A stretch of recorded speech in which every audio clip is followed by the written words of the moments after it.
அன்பு உறவுகளே, நாங்கள் இப்போ கேண்டிக்கு வந்திருக்கோம். கேண்டிக்கு இப்போ பஸ்ஸில் இருந்து இறங்கி ஹோட்டலுக்கு போய் கொண்டிருக்கிறோம்.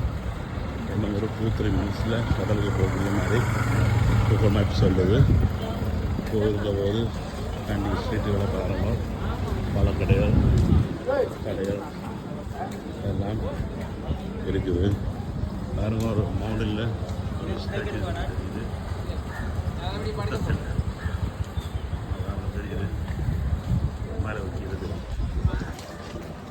மழை கோணமாயும் ஒரு க்ளவுடியாயும் நல்ல கூல் வெதராக இருக்குது.